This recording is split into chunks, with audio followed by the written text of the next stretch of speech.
अस्सलाम वालेकुम, कैसे हैं आप लोग सब। तो आज की जो हमारी रेसिपी है वो है एकदम क्रिस्पी मिक्स पकौड़े। तो व्लॉग फुल देखिएगा और इसके साथ फ़्रेंच फ्राइज़ की भी रेसिपी मैं आपके साथ शेयर करूँगी। और भी बहुत सारी चीज़ें हैं, फ्रिज को किस तरह से एकदम मेंटेन रखा जाए, ये वाला क्वेश्चन बहुत ज़्यादा मेरे पास होता है, तो वो भी मैं शेयर करूँगी। चलिए तो व्लॉग स्टार्ट करते हैं। तो घर के तो हो गए हैं सारे काम, लंच भी बन गया है। उसके बाद मैंने ना एक ऑर्डर कर रखा था, चलिए मैं दिखाती हूँ कि वो क्या चीज़ है। वैसे मैं ऑनलाइन ना बहुत ज़्यादा शॉपिंग नहीं करती हूँ, बहुत ज़्यादा क्या बिल्कुल ना के बराबर करती हूँ। लेकिन मेरी जो सिस्टर है फ़रहा, उसने ये मंगाया था। तो ये ब्रश है वॉशरूम क्लीन करने के लिए। तो होता है हम लेडीज़ में ना आजकल ये वाली प्रॉब्लम आ रही है कि बार बार मतलब नीचे बैठ के अच्छी तरह से टाइल वगैरह साफ़ नहीं कर पाते हैं। मतलब मेरे भी है कि पैर में प्रॉब्लम होती है, एकदम नमाज़ पढ़ने में भी होती है, नीचे बार बार झुक के बैठने में थोड़ी सी परेशानी होती है। तो इसका ना ये एक बहुत बड़ा सलूशन है। तो ये जैसे वाइपर होता है ना, उस हिसाब से ये बिल्कुल। तो एक ब्रश आएगा और उसके साथ कुछ ये स्टिक्स टाइप से जैसे रॉड होती हैं वो स्टील की, और इसको ना असम्बल करेंगे तो ये बिल्कुल वाइपर जैसे होता है ना, ऐसा बन जाएगा। तो आप खड़े होके भी अपने पूरे वॉशरूम को बहुत अच्छी तरह क्लीन कर सकते हो। तो ये मुझे बहुत अच्छा लगा और बहुत ज़्यादा कॉस्टली भी नहीं है, 200 रुपये में आपको मिल जाएगा। आप फ़्लिपकार्ट, अमेज़ॉन कहीं से भी ले लीजिए, 200 से 250 की रेंज में आपको मिल जाएगा। तो मुझे तो ये बहुत अच्छा लगा।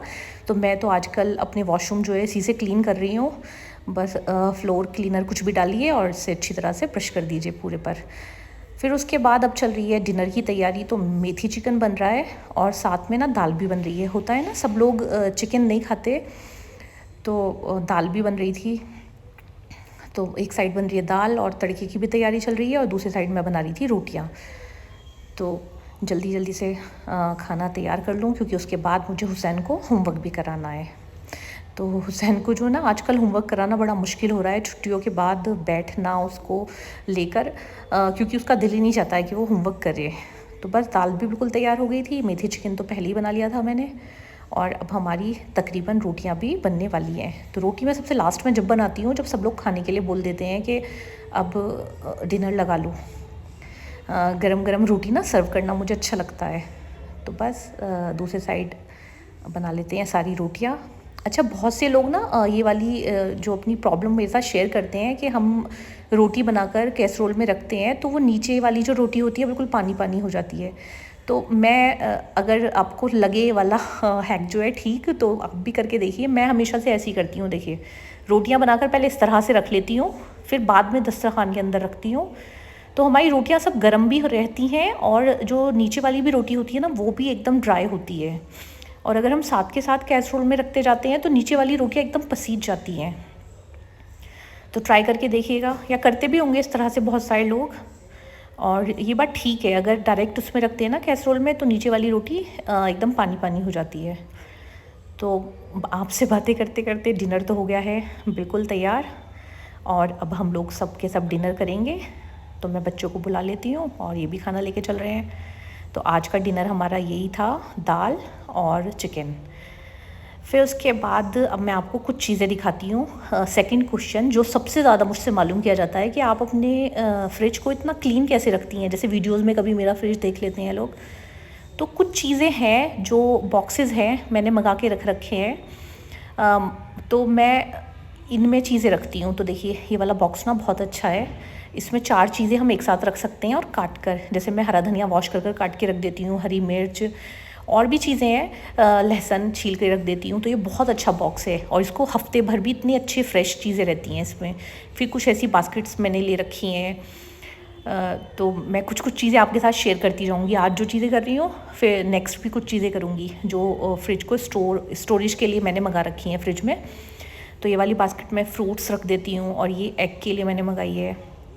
तो ये चीज़ें हमने कहाँ से ली हैं ये भी मालूम करते हैं। तो सबका आंसर देना, क्योंकि इतने सारे मेरे पास डीएम होते हैं, कमेंट्स होते हैं, बहुत मुश्किल होता है, क्योंकि घर के और भी बहुत सारे काम होते हैं। तो ये सब चीज़ें सारे मॉल्स में एक स्टोर होता है, मिस्टर DIY। तो मैंने तो ये सब चीज़ें वहीं से ली हैं। देखिए, ये वाली बास्केट बहुत अच्छी होती हैं।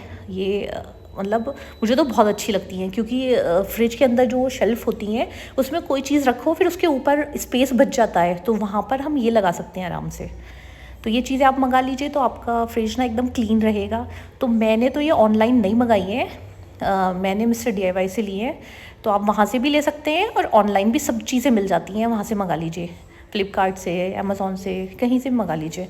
अब आज है संडे, तो मैं बना रही थी मिक्स पकौड़े और फ्रेंच फ्राइज़। तो सबसे पहले मैंने प्याज भी छील लिए हैं और आलू भी। तो सबसे पहले हम क्या करेंगे, फ्रेंच फ्राइज़ के लिए इस वाली शेप में आलू सारे काट लेंगे और किसी भी एक बोल में अलग रख देंगे उसको। और मेरी जो रेसिपी है ना, इससे एकदम क्रिस्पी फ्रेंच फ्राइज़ बनेंगे। तो आप पूरा जो जैसे मैं बना रही हूँ ना वही फॉलो कीजिएगा। फिर जब ये सारे आलू हम काट लेंगे तो इसमें गर्म पानी में भिगो के रख देंगे। बॉईल करने की बिल्कुल ज़रूरत नहीं है। देखिए ये गर्म पानी है, ये मैंने डाल दिया है, सारे जो फ्रेंच फ्राइज़ काट लिए थे उसमें डाल दीजिए। और फिर अब इसके बाद हम इसमें डालेंगे थोड़ा सा नमक, बहुत ज़्यादा नहीं डालना है, थोड़ा सा नमक डालेंगे। तो पता है आलू में जो स्टार्च होता है तो वो पूरा निकल जाएगा, तो उससे ना उसके बाद एकदम क्रिस्पी बनते हैं फ्रेंच फ्राइज़। अब ये चीज़ करके ना हम एक साइड इसको रख देंगे, थोड़ी देर के लिए इसी तरह से छोड़ देंगे। और जब तक हम कर लेते हैं मिक्स पकौड़ों की तैयारी, तो सबसे पहले हम आलू बारीक बारीक काट लेंगे, किसी भी शेप में काट लीजिए, मैंने तो इस तरह से काट लिए थे। और फिर प्याज, तो प्याज भी एकदम बारीक बारीक लच्छे वाली या जैसी भी, जैसे आप चाहें, एकदम फाइन इसको चॉप करना है, जब भी क्रिस्पी बनेंगी। अगर प्याज मोटी होंगी ना तो हमारे पकौड़े जो होंगे मिक्स वो क्रिस्पी नहीं हो पाएंगे। तो देखिए मैंने सारी आलू प्याज ये सब चीज़ें मैंने काट ली हैं। और आप लोगों ने ये नहीं बताया कि मेरे जो व्लॉग्स हैं, मेरी रेसिपीज़ हैं, आपको कैसी लग रही हैं, ज़रूर बताइएगा। और अगर आप नए हैं मेरे चैनल पर तो जल्दी से सब्सक्राइब भी कर लीजिए। तो अब हमारे आलू प्याज सब चीज़ें कट चुकी हैं। अब इसके बाद हम इस पे डालेंगे बेसन। तो मैं बेसन के साथ ना कुछ और नहीं डालती हूँ, बहुत से लोग कहते हैं थोड़ी सी मैदा भी, मैं नहीं डालती हूँ मैदा। तो बस हम डालेंगे इसमें बेसन, और बेसन भी मैं बहुत ज़्यादा नहीं डालती हूँ। तो देखिए बेसन के बाद सारे मसाले देख लीजिए और मैं क्या क्या डाल रही हूँ।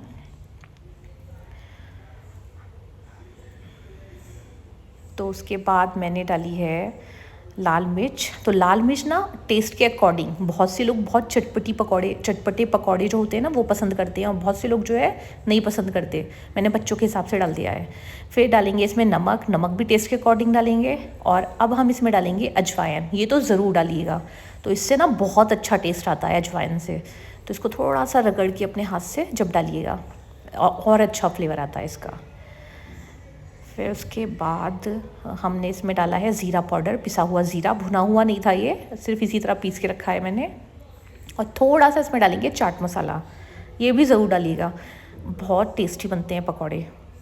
तो आज ना बारिश का मौसम हो रहा है और संडे भी है, मैं इस टाइप की चीज़ें ना संडे में बनाती हूँ, क्योंकि बच्चों को ना अच्छा सा नाश्ता करने का जो है फुर्सत जो होती है वो संडे में ही मिलती है। तो अब हम इसमें डालेंगे हरी मिर्च। मेरे यहाँ पर ना मिक्स पकौड़ों में सबको बहुत सारी हरी मिर्च अच्छी लगती है। तो देखिए जब हम ये वाला जो मेरा बॉक्स है, मैं भी आपको बता रही थी इसके बारे में, इसमें हरा धनिया हरी मिर्च मैं काट के रख लेती हूँ और लहसुन वगैरह। तो जब कुछ बनाते हैं ना तो बहुत ईजी हो जाता है, एकदम निकालो और इसमें डाल दो। तो मैंने उसके बाद इसमें खूब सारा हरा धनिया डाला है, हरी मिर्च डाली है, कुछ बारीक चॉप करके डाली है, कुछ बड़े बड़े स्लाइस में डाली हैं। तो ये सब चीज़ें डाल देंगे। और एक और चीज़, हमारे पकौड़े क्रिस्पी कैसे बनेंगे, बहुत से लोग पानी बहुत ज़्यादा डालते हैं। देखिए मैंने सिर्फ अपने हाथ पर लगाने लायक पानी डाला है सिर्फ, इसके अलावा मैं बिल्कुल भी पानी यूज़ नहीं करूँगी। अब मैं इसको मिक्स कर दूँगी बस, और फिर 5 मिनट के लिए छोड़ दूँगी। तो जो आलू होते हैं ना वो खुद ही पानी छोड़ते हैं, और अगर हम ऑलरेडी पहले ही ज़्यादा पानी डाल देंगे तो बिल्कुल बेसन अलग हो जाएगा, मतलब बहुत गीला गीला बेसन हो जाएगा। तो देखिए 5 मिनट के बाद ये कुछ ऐसा हो गया था। अब इसको खूब अच्छी तरह से रगड़ लेंगे और हमारे पकौड़े बनने के लिए बिल्कुल तैयार हैं। और ये इतने क्रिस्पी बनते हैं, और बेसन भी बहुत ज़्यादा मत लगाइएगा, फिर ऐसा होता है ज़्यादा बेसन यूज़ करते हैं ना तो प्यास बहुत लगती है।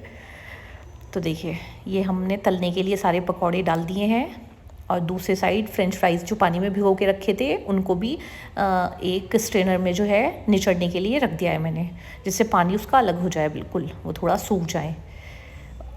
तो देखिए ये हो गए हैं हमारे आलू तैयार फ्रेंच फ्राइज़ के लिए। अब इसमें डालेंगे सिर्फ हम कॉर्नफ्लावर या फिर अरारोट, कोई भी एक चीज़ डाल दीजिए इसमें। और थोड़ा सा डालेंगे हम इसमें नमक, बहुत ज़्यादा नमक नहीं डालना है, तेज़ नहीं करना है, क्योंकि फ्रेंच फ्राइज जब बन जाएंगे ना तो उसके बाद भी हम इसमें डालेंगे नमक ऊपर से। तो बस इसको ना मिक्स कर दीजिए और अभी 5 मिनट के लिए इसको भी छोड़ना है। जब तक उसको रेस्ट पे छोड़ा है हमने, इधर हमारे क्रिस्पी एकदम पकौड़े हो गए हैं तैयार।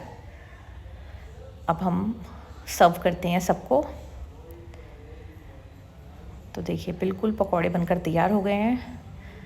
तो फर्स्ट वाली जो प्लेट होती है वो सबसे पहले बनाकर ना मैं नीचे अपने, मेरे सास ससुर हैं, सब लोग रहते हैं, उन लोगों के लिए भेजती हूँ। कोई भी चीज़ होती है सबसे पहले जो फर्स्ट निकलता है कुकर से या किसी भी बर्तन से, वो सबसे पहले उनको ही सर्व करते हैं हम हमेशा। तो देखिए ये बन रही है पकौड़ी और बस इसी तरह से मैं गरम गरम पकौड़े बनाती गई और सब लोग खाते गए। तो सब लोगों को ना बहुत अच्छे लगे और इस वाले मौसम में ये चीज़ें लगती भी अच्छी है। और एक मुझसे ना कटहल के पकौड़े जो बनते हैं उसकी भी रेसिपी किसी ने मालूम की थी, मैंने कमेंट देखा था, तो वो भी मैं शेयर करूँगी, वो भी बहुत टेस्टी होते हैं। तो देखिए एक के बाद एक मैं पकौड़ियाँ डालती गई और दूसरी साइड जो मैंने चाय भी बनने के लिए रख दी है। तो इधर बना रही हूँ मैं चाय और इधर तले जा रहे हैं हमारे गर्मा गर्म पकौड़े। तो जो मेरे बच्चे हैं ना वो मिक्स पकौड़े ज़्यादा नहीं खाते हैं, ज़्यादा क्या बिल्कुल भी नहीं खाएंगे, वो लोग सिर्फ फ्रेंच फ्राइज़ खाएंगे। तो देखिए ये सिद्धरा ने किया है कि मम्मा देखो मैं क्या करके दिखाती हूँ। तो ये अब दूसरा राउंड है, ये भी तैयार हो गया। और थोड़ा सा ना मैं ऊपर से चाट मसाला डाल देती हूँ तो और अच्छे लगते हैं, एकदम क्रिस्पी क्रिस्पी। चलिए तो लेके चलते हैं और अब बनाएंगे फ्रेंच फ्राइज़। तो जो हमने ये फ्रेंच फ्राइज़ में कॉर्नफ्लावर डाल के मैंने छोड़ा था, तो ये भी एकदम बिल्कुल सेट हो गया है। 5 मिनट के लिए ज़रूर इसको रेस्ट पे छोड़िएगा और ऑयल एकदम गर्म होना चाहिए जिस टाइम हम ये इसमें डालें। तो ऑयल एकदम गर्म था और मैंने जल्दी से फ्रेंच फ्राइज़ भी तलने के लिए रख दिए हैं। तो इतने क्रिस्पी, इतने अच्छे फ्रेंच फ्राइज़ बने थे, बच्चे बोल रहे हैं मम्मा बहुत ही क्रिस्पी हैं, बहुत अच्छे हैं। तो बच्चों को ना क्रिस्पी ही अच्छे लगते हैं, कोई भी चीज़ हो, पकौड़ी या फिर फ्रेंच फ्राइज़, ये सारी चीज़ें क्रिस्पी अच्छी लगती हैं। और चाय बन गई है हमारे लिए, तो ये और मैं सिर्फ चाय पियेंगे, बच्चे चाय नहीं पियेंगे। बच्चों के लिए मैंने वनीला शेक बनाया था, तो वो अभी ठंडा करने के लिए रख दिया है, वो बाद में दूंगी बच्चों को। ठंडा ठंडा गर्मी हो रही है ना बहुत ज़्यादा, तो ठंडा वनीला शेक पियेंगे बच्चे। तो मैं अपना कप लेके चलती हूँ, बल्कि अभी तो मुझे यहाँ पर किचन में काम है, मैं इनके लिए भेज देती हूँ चाय अंदर रूम में। ये लोग सब रूम में बैठे हुए हैं और मैं अभी फ्रेंच फ्राइज़ बनाती जाऊँगी और अपनी चाय भी इंजॉय करती जाऊँगी, क्योंकि मुझे ना एकदम गर्म चाय अच्छी लगती है। मैं ठंडी चाय नहीं पी पाती हूँ, और चाय ठंडी हो जाती है ना, मैं होने ही नहीं देती हूँ, लेकिन अगर हो जाती है तो फिर मैं नहीं पीती हूँ उसको, मुझे एकदम गरम गरम चाय अच्छी लगती है। तो देखिए बाहर का मौसम था बहुत अच्छा और मैंने अपना जो कप है चाय का वो फिनिश किया और इधर फ्रेंच फ्राइज़ भी बनकर हो गए हैं तैयार। तो देखिए मैं दिखाती हूँ कि कितने क्रिस्पी है, इनकी ना आवाज़ सुनिए, उससे आपको पता चलेगा कि कितने क्रिस्पी हैं। तो अगर मेरी रेसिपीज़ अच्छी लगी हों तो please like share and subscribe ज़रूर करें और कल फिर मिलेंगे एक न्यू रेसिपी के साथ। अल्लाह।